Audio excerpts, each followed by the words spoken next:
रक्षक मुलायम सिंह यादव का निधन हो गया, जिन्हें नेताजी के नाम से भी जाना जाता है, जिन्हें धरती पुत्र के नाम से भी जाना जाता है। वो आज दुनिया छोड़ के चले गए। उन्होंने आज सुबह 8:16 पर अंतिम सांस ली। 82 साल के नेताजी थे। मुलायम सिंह के गुरुग्राम के मेदांता अस्पताल में वेंटिलेटर पर वे थे और पिछले रविवार से उनकी हालत लगातार नाजुक बनी हुई थी। और इसी के मद्देनजर तमाम बड़े नेता, हरियाणा के मुख्यमंत्री हों या फिर तमाम बड़े नेता, उनसे मिलने के लिए, उनकी कुशलक्षेम जानने के लिए पहुंच भी रहे थे। मुलायम सिंह यादव के निधन के बाद सपा कार्यकर्ताओं में शोक की लहर दौड़ गई है और यूं कहें कि एक युग का अंत हो गया है। पहलवान और शिक्षक रहे मुलायम ने लंबी सियासी पारी खेली, जिसका लोहा तमाम पार्टियां मानती हैं। 3 बार यूपी के मुख्यमंत्री रहे और केंद्र में रक्षा मंत्री रहे। उन्हें बेहद साहसिक सियासी फैसलों के लिए भी जाना जाता है नेताजी को। इसीलिए उन्हें नेताजी कहा जाता है, उन्हें धरती पुत्र कहा जाता है। और ये तस्वीरें भी हम आपको दिखा रहे हैं जब अमित शाह भावभीनी श्रद्धांजलि अर्पित करने के लिए उन्हें पहुंचते हैं। अखिलेश यादव से, जो कि उनके पुत्र हैं, उनसे वो मिलते हैं। आज का दिन बहुत दुख भरा दिन है, क्योंकि एक युग का, एक अध्याय का अंत हो रहा है। नेताजी अब हमारे साथ नहीं रहे, लेकिन उनके जो विचार हैं वो हमेशा हमारे बीच रहेंगे। और साथ ही साथ ये भी आपको बता दें, थोड़ी देर पहले प्रधानमंत्री नरेंद्र मोदी ने ट्विटर के माध्यम से संवेदना व्यक्त की। तमाम बड़े नेता इस वक्त अपने ट्विटर हैंडल पर, फेसबुक पर संवेदनाएं प्रकट कर रहे हैं। समाजवादी पार्टी के बड़े पैमाने पर जो कार्यकर्ता है वो सैफई कर चुके हैं, क्योंकि कल उनका सैफई में 3 बजे अंतिम संस्कार होना है, दाह संस्कार होना है, जिसको लेकर बड़ी तादाद में लोग पहुंच रहे हैं। आप सोचिए कि मौसम बिगड़ा हुआ है, उत्तर प्रदेश में जबरदस्त बारिश चल रही है, लेकिन उसके बावजूद भी जो उनके चाहने वाले हैं, जो उनसे मोहब्बत करते हैं, जो उनका दीदार करना चाहते हैं, वो निकल पड़े हैं सैफई के लिए। उत्तर प्रदेश या उत्तर प्रदेश के बाहर तमाम जगहों से सैफई का रुख कर रहे हैं।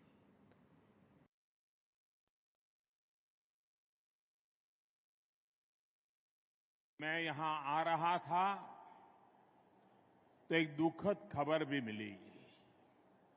आज मुलायम सिंह यादव जी का निधन हो गया है। मुलायम सिंह यादव जी, उनका जाना देश के लिए एक बहुत बड़ी क्षति है। मुलायम सिंह जी के साथ मेरा नाता बड़ा विशेष प्रकार का रहा। जब हम दोनों मुख्यमंत्री के रूप में मिला करते थे,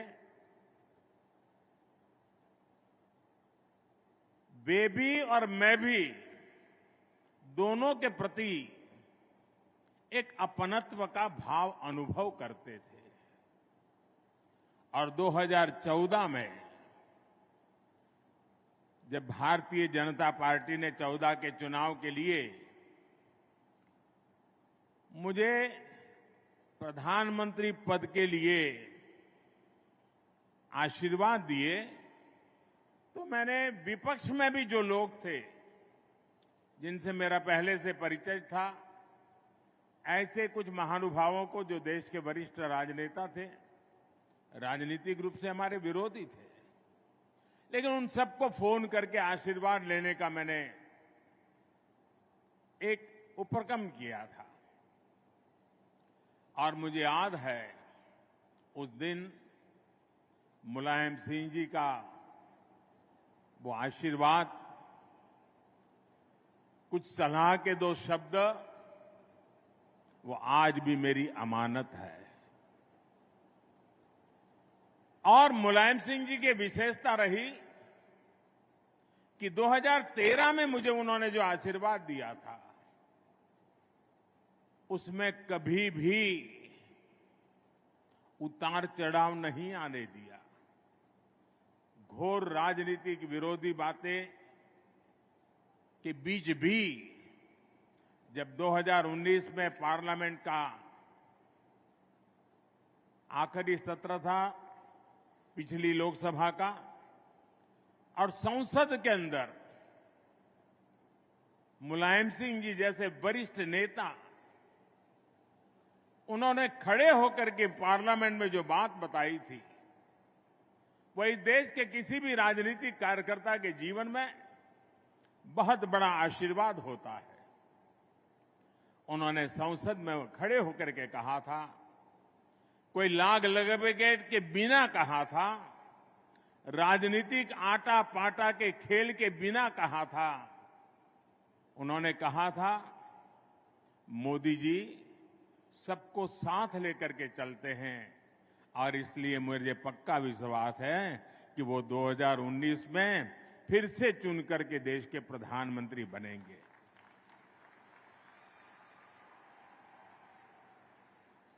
कितना बड़ा दिल होगा जो मुझे जब तक जीवित रहे, जब भी मौका मिला, उनके आशीर्वाद मिलते रहे। मैं आज आदरणीय मुलायम सिंह जी को गुजरात की इस धरती से, मां नर्मदा के तट से उनको आदरपूर्वक भावभीनी श्रद्धांजलि देता हूं। मैं ईश्वर से प्रार्थना करता हूं कि उनके परिवार, उनके समर्थकों को ये दुख सहने की शक्ति दे। तो प्रधानमंत्री नरेंद्र मोदी को आपने सुना, जहां पर वो भावभीनी श्रद्धांजलि दे रहे हैं, उन अहम पलों का वो जिक्र कर रहे हैं जो अहम पल उन्होंने मुलायम सिंह यादव के साथ बिताए। उस राजनीतिक यात्रा के बारे में वो जिक्र कर रहे हैं। और साथ ही साथ थोड़ी देर पहले आपको बता दें, मुख्यमंत्री योगी आदित्यनाथ ने भी ट्वीट किया है। उन्होंने कहा, देश प्रदेश की राजनीति में अहम भूमिका रही है मुलायम सिंह यादव की। मुलायम सिंह 5 दशक की राजनीति में सक्रिय रहे हैं। मुलायम सिंह यादव एक संघर्षशील नेता रहे हैं और साथ ही साथ उन्हें श्रद्धांजलि अर्पित की। थोड़ी देर पहले मुख्यमंत्री योगी आदित्यनाथ ने भी ट्वीट किया है। तमाम नेताओं के एक तरफ ट्वीट भी आ रहे हैं और साथ ही साथ मैं आपको ये भी बता दूं, कल सैफई में 3 बजे उनका अंतिम संस्कार होगा। इटावा जिले में स्थित सैफई में ही गांव में उनका जन्म हुआ था और कल 3 बजे उनका अंतिम संस्कार होगा, जिसको लेकर बड़े पैमाने पर सैफई की तरफ समाजवादी पार्टी के नेता, कार्यकर्ता और सत्ता पक्ष के और विपक्ष के लोग, जो भी उनके चाहने वाले हैं, वो रुक कर रहे हैं। प्रधानमंत्री नरेंद्र मोदी को अपने आप को सुनाया। थोड़ी देर पहले मैंने उस ट्वीट का भी जिक्र किया कि जो मुख्यमंत्री योगी आदित्यनाथ है, उन्होंने ट्वीट किया है, क्योंकि 3 दिन का राजकीय शोक घोषित कर दिया गया है। हमारे साथ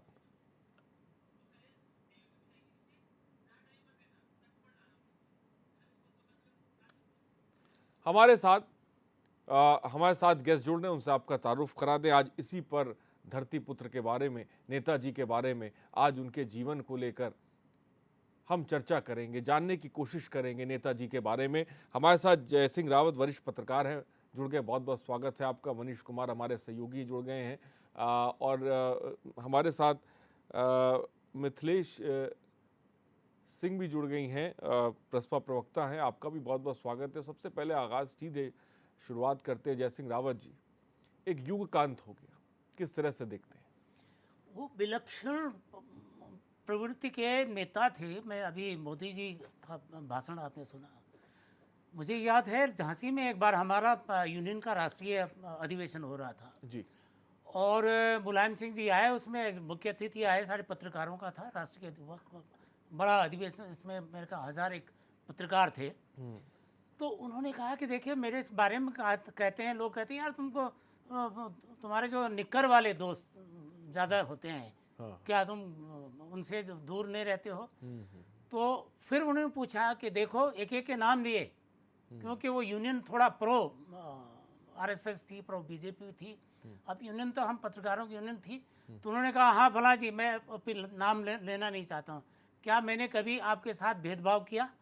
आपको अपना दोस्त माना ही नहीं माना? इस तरह उनका था। मतलब आप पॉलिटिकल आपका विचार जो भी रहा हो, मतलब वो सबके साथ जो दोस्त है तो दोस्त है, आप समझिए ना। पत्रकारों के लिए तो बहुत खास था। और उत्तराखंड की बात मैं बताता हूँ। उत्तराखंड में ये समझिए कि लोगों ने राजनीतिक कारणों की वजह से उनको उत्तराखंड का खलनायक बनाया, जबकि मेरा मानना यह है कि वो सबसे बड़े हितैषी थे उत्तराखंड के, क्योंकि उत्तराखंड के तो बड़े बड़े नेता हुए, उत्तराखंड राज्य के गठन के विरोधी थे।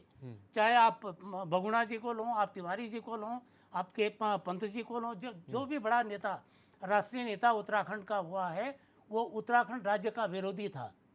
मुलायम सिंह भी शुरू में थे, कहते थे हमारा अगर उत्तराखंड कट गया तो ये समझ लो उत्तर प्रदेश का सिर कट गया।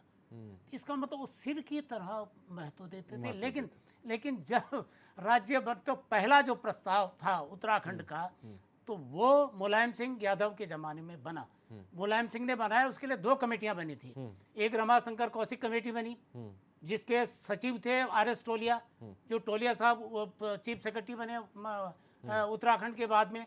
दूसरी कमेटी थी विनोद बर्थवाल कमेटी थी, पॉलिटिकल कमेटी थी, ताकि जो ड्राफ्ट बने उसमें जन भावनाओं का समावेश हो। सरकारी जो कैबिनेट कमेटी थी, उसमें उन्हें लगा कि हो सकता है इसमें सरकारीपन ज़्यादा हो, तो इस तरह से एक मतलब कंप्रहेंसिव एक ड्राफ्ट बना। वो ऐसा दस्तावेज था, आज भी ऐतिहासिक दस्तावेज है, लोग रेफर करते हैं, आज भी रेफर करते हैं कौशिक समिति की रिपोर्ट को। इस तरह का बनाया। वो जब रिपोर्ट बनी, उसके बाद तो उत्तराखंड राज्य का जो मांग थी उसको बल मिला, आप समझ रहे हैं। तो उस वजह से भी भले ही उत्तराखंड आंदोलन में फिर क्या हुआ, कई कारण है जो भी हुआ, लेकिन उस व्यक्ति में, नेता में इतना दम था। जयसिंह जी, मैं आपको रोकना चाहूंगा। एक बड़ी खबर इस वक्त आ रही है, मेदांता से नेताजी का पार्थिव शरीर सैफई के लिए रवाना हो गया है। इस वक्त की बड़ी खबर हम आपको बता रहे हैं। पूरे परिवार समेत दूसरे लोग भी उनके साथ निकले हैं। कल सैफई में दोपहर 3 बजे किया जाएगा अंतिम संस्कार। और अभी जो जिसे कह सकते हैं उनका पार्थिव शरीर जो है DND पहुंचा है, और कल 3 बजे अंतिम संस्कार होगा सैफई में, जिसमें बड़ी तादाद में लोग वहां पर पहुंच रहे हैं। लेकिन इस बीच जो ताज़ा अपडेट हम आपको बता रहे हैं वो ये है कि जो पार्थिव शरीर है वो रवाना हो गया है सैफई के लिए। 8:10 पर नेताजी ने अंतिम सांस ली। और उसके बाद जो ताज़ा अपडेट हम आपको बता रहे हैं, सैफई के लिए उनका पार्थिव शरीर रवाना कर दिया गया है। इस वक्त की ताज़ा खबर इस वक्त आपको टीवी स्क्रीन पर दिखा रहे हैं। तस्वीरें भी आप साफ तौर पे देख भी सकते हैं, क्योंकि आज का दिन राजनीतिक लिहाज से बहुत मायने रखता है। क्योंकि जैसा मैं बार बार कह रहा हूं कि एक युग का अंत हो गया। मुलायम सिंह यादव, जिनका एक लंबा राजनीतिक जीवन है, लोहियावाद पर चलने वाले मुलायम सिंह यादव कई लोगों उनके विचारों पर चलते हैं। कहते हैं इस तरह के लोग दुनिया से चले जाते हैं, लेकिन उनके विचार कभी नहीं मरते। विचार हमेशा जिंदा रखते हैं, जो इस दुनिया के अंदर अपने विचार पैदा करके चले जाते हैं। तो मुलायम सिंह यादव उन्हीं में से एक हैं। हमारे साथ मनीष, हमारे सहयोगी जुड़े। मनीष, ताज़ा अपडेट जानना चाहेंगे। खबर इस वक्त हम दिखा रहे हैं कि मेदांता अस्पताल से सैफई के लिए उनका पार्थिव शरीर रवाना हो गया है। क्या ताज़ा जानकारी मैं जानना चाहूँगा आपसे। 3 बजे उनका कल 3 बजे उनके अंतिम संस्कार हो जाएगा मुलायम सिंह यादव का। आज मेदांता हॉस्पिटल से वो सीधे सैफई के लिए निकला है, लेकिन बीच बीच में कई अपडेट भी सामने आ रहे हैं। पहले कहा गया था कि लखनऊ जाएगा पार्थिव शरीर, उसके बाद ये हुआ कि दिल्ली जाएगा पार्थिव शरीर, हेडक्वार्टर। जो उनके कार्यकर्ता हैं, जो लोग उनको मानते हैं, प्यार करते हैं, वो उनका अंतिम दर्शन कर लेंगे। लेकिन अब ये अपडेट आ रहा है कि उनका पार्थिव शरीर सीधे सैफई के लिए निकल चुका है और कल 3 बजे उनका जो है अंतिम संस्कार कर दिया जाएगा। उससे पहले जितने भी जो बड़े बड़े नेता हैं, जितने भी जो कार्यकर्ता हैं, वो उनका अंतिम दर्शन करने के लिए सैफई पहुंचेंगे। इस दौरान उनका अंतिम दर्शन किया जाएगा। और भी जो बड़े नेता हैं, जैसे कि अभी हमारे गृह मंत्री पहुंचे हुए थे, और भी कई बड़े नेता मेदांता हॉस्पिटल पहुंचे हुए थे। जैसा कि अभी आप सुन रहे थे कि किस तरह से PM नरेंद्र मोदी ने उनको श्रद्धांजलि दी थी और उन्होंने कहा था 2013 में उन्होंने मुझे आशीर्वाद दिया था। इस बात को समझिएगा, एक प्रधानमंत्री जब ये कहता है, कोट कर रहा हूं मैं, कि मुझे मुलायम सिंह यादव ने आशीर्वाद दिया था और उस आशीर्वाद का नतीजा ये हुआ कि मैंने 2014 में हम जीते, फिर 2019 में जीते। तो आप समझ सकते होंगे कि मुलायम सिंह यादव का वर्चस्व कितना बीजेपी के अंदर रहा है और कितना लोग बीजेपी के लोग उनको मानते थे, कितना देश के प्रधानमंत्री मुलायम सिंह को मानते थे। ये आप उनके भाषण से भी समझ सकते हैं। और कई बार लोकसभा में भी मुलायम सिंह यादव ने पीएम मोदी की तारीफ की है, ऐसा नहीं, उनके अच्छे कामों की तारीफ की है। जहां पर उनको बुराई करनी थी या फिर उनको अपना स्टैंड लेना था, वहां पर स्टैंड भी लिया है मुलायम सिंह यादव ने। तो बहरहाल अभी तो 3 बजे कहा जा रहा है कि कल 3 बजे उनका अंतिम संस्कार कर दिया जाएगा। वहां तमाम कार्यकर्ता पहुंचेंगे मुलायम सिंह यादव के अंतिम दर्शन करने के लिए। ये जो अभी की अपडेट है, और अभी और अपडेट आएगी वो भी हम आपको देंगे। तो जो ताज़ा जानकारी है, पल पल की अपडेट है, मनीष उस पर अपनी नज़र पूरी तरह से बनाए हुए हैं और ताज़ा जानकारी हमें दे रहे हैं रितेश चौधरी जी, राजनीतिक विशेषज्ञ हमारे साथ जुड़े हुए हैं। रितेश जी, एक बहुत बड़ी अपूर्णीय क्षति किस तरह से आप देखते हैं? बिल्कुल, देखिए मुलायम सिंह जाना, जिस तरह से आप भी बता रहे हैं कि एक युग गया है राजनीति का। धरती पुत्र के नाम से जाने थे। नाम उनका मुलायम जरूर था, लेकिन उनके जो इरादे थे, जो उनके विचार थे, वो बहुत फौलादी थे। उत्तर प्रदेश की जो राजनीति है उसमें 10 बार वो विधायक चुने गए, 7 बार सांसद रहे, ये अपने आप में एक बड़ी बात है। धरती पुत्र, धरती से जुड़ा हुआ व्यक्तित्व था उनका। और उत्तर प्रदेश की राजनीति में तो खास तौर से जो उनका योगदान है, वो पिछड़ों की राजनीति उन्होंने बहुत लंबे समय तक की है। वो समाजवादी विचारधारा वाले व्यक्ति थे, वो लोहियावादी थे, धर्मनिरपेक्षता की बात करते थे। तो उनकी जो राजनीतिक बिसात थी, उन्होंने उत्तर प्रदेश को एक नई धारा देने की कोशिश की थी और उसको हम लोग कतई इस बात से इनकार नहीं कर सकते हैं कि उनके जाने से उस क्षति को भर पाना अपने आप में मुश्किल काम होगा। एक शिक्षक, एक पहलवान और एक राजनीतिक व्यक्ति जो कई सारे शुरुआती दौर में अपनी छोटी छोटी पार्टियों के साथ जुड़ता है, देश के प्रधानमंत्री जो उस दौर के प्रधानमंत्री थे उनके साथ काम करता है और फिर देश के प्रधानमंत्री पद तक उनकी दावेदारी होती है। तो राजनीतिक रूप से ये निश्चित एक बड़ी क्षति है। बड़ी क्षति है, साफ तौर पे इसमें कोई दो राय नहीं है। मिथिलेश जी भी हमारे साथ है। मिथिलेश जी, आप क्या कहेंगी? एक आज का दिन बहुत दुखद है, शब्द नहीं है मेरे पास, क्या कहना चाहेंगे आप? धरती पुत्र इनका जो उपनाम दिया था, वास्तव में बहुत ही प्रसिद्धि के लायक था और मानवता के नाम पर तो वो धरती पुत्र कहलाने योग्य थे। सबसे बड़ा उनके 5 फैसले होते थे, जो फैसले आज हम लोग याद रखेंगे। पहला फैसला आई थिंक बहुत ही अच्छा था कि जो सैनिक युद्ध में मारे जाते थे, वो उनकी लाशें वहीं फेंक दी जाती थी। लेकिन यहाँ पर हम कहेंगे जैसा नाम वैसा कार्य सार्थक। उन्होंने ऐसी रणनीति बनाई कि सैनिकों के पार्थिव शरीर उनके घरों तक पहुंचाए गए। इसके लिए हम अपने इन धरती पुत्र नेताजी को हमेशा और हमेशा याद रखेंगे। यहाँ जहां तक इनको तो इतिहास में भी स्वर्ण अक्षरों में यही कार्य लिखा जाएगा। बड़ी बात साफ तौर पे मिथिलेश जी ने इस वक्त कही। जयसिंह रावत जी, एक बड़ी बात जो मनीष ने थोड़ी देर पहले कही, जो रितेश जी ने थोड़ी देर पहले कही कि मुलायम सिंह जब उन्हीं ने प्रधानमंत्री नरेंद्र मोदी को लेकर बयान दिया था, उन्हें आशीर्वाद दिया था, पार्टी लाइन से हट कर भी वो कभी कभी जाते थे और वो बात कहते थे। ये बयान भी आपको याद होगा जिसकी काफ़ी सुर्खियों में रहा, जहाँ पर उन्होंने प्रधानमंत्री को आशीर्वाद दिया था। उत्तर प्रदेश में बीजेपी एक तरह से समाजवादी पार्टी बीजेपी की दुर्विरोधी रही है, लेकिन उसके बावजूद भी एक कदम आगे बढ़कर उनका इस बयान को किस तरह से देखा जाए? देखिए, उस तरफ उस जमाने के जो राजनीति देखिए ना, आज की मनीष कुछ कहना, जानकारी दे रहे, मैं आपके पास आऊंगा। मनीष बोले। रोकना चाहेंगे, सोनिया गांधी और राहुल गांधी ने भी ट्वीट करके शोक जताया है। मुलायम सिंह जो यादव है उनके निधन पर शोक जताया है सोनिया गांधी और राहुल गांधी ने।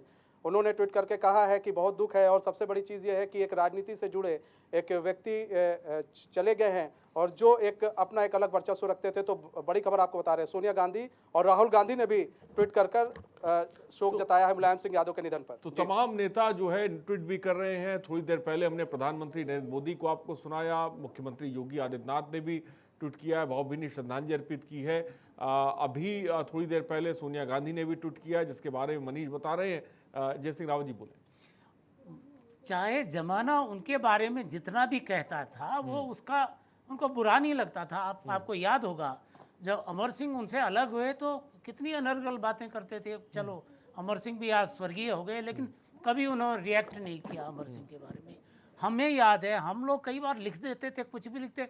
उत्तराखंड आंदोलन में तो बहुत ज़्यादा लिखते थे मुलायम सिंह जी के बारे में, उनके खिलाफ लिखते थे, लेकिन कभी ऐसा नहीं कि मतलब पत्रकारों से तो उनकी दुश्मनी कतई नहीं थी। मैं कहता हूं कि पत्रकारों का सबसे बड़ा वेल विशर जो था तो मुलायम सिंह यादव से बड़ा कोई नहीं हो सकता। ये तो उत्तराखंड के बारे में आप बताओ ना, उत्तराखंड के बारे में उस व्यक्ति को खलनायक पेश किया गया। आज भी मैंने कोई राइटअप लिखा, उसको उस पर डाला जो फेसबुक में, तो कई लोगों ने बहुत ऐसा रिएक्ट कर रहे हैं कि जैसे मैंने क्या कर दिया हो। मतलब ये स्थिति है कई लोगों को, जो तो उस समय भी ऐसी हुई। वो राजनीतिक कारणों से उनको उत्तराखंड का विरोधी माना गया, जबकि वो सबसे बड़े शुभ चिंतक थे उत्तराखंड के। मैं बता रहा हूँ उसको क्या कैसे थे।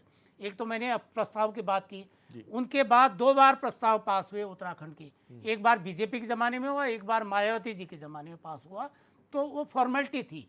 और एक बार जब केंद्र से जो कोई भी जब होता डिवीजन स्टेट का वाइफ्रिकेशन होता है, क्रिएशन होता है नया, तो धारा 3 में ये होता है, उसमें रेटिफिकेशन स्टेट से कराया जाता है, फिर वो वापस आता प्रस्ताव भारत सरकार भेजती है। उसमें बीजेपी की ज़माने में उस समय हमें याद है 26 संशोधन किए, उसमें सारे के सारे उत्तराखंड विरोधी थे।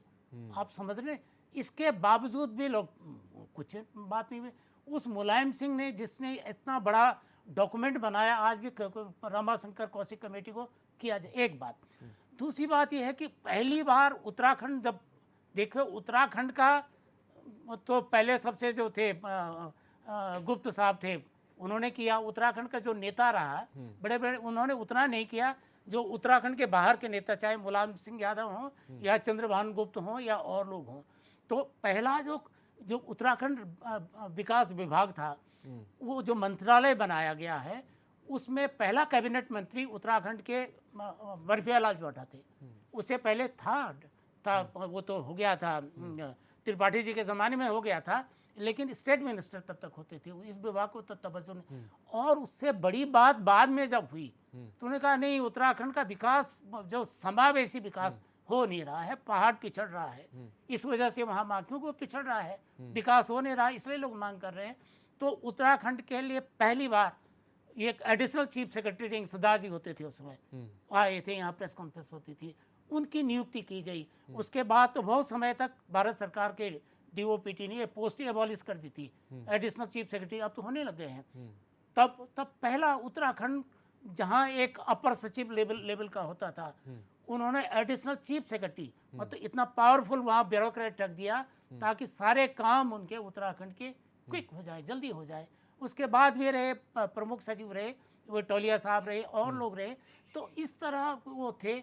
इसके बावजूद भी उनको खलनायक के तौर पर राजनीतिक कारणों से पेश किया गया। तो वो उस पर, लेकिन वो बुरा नहीं।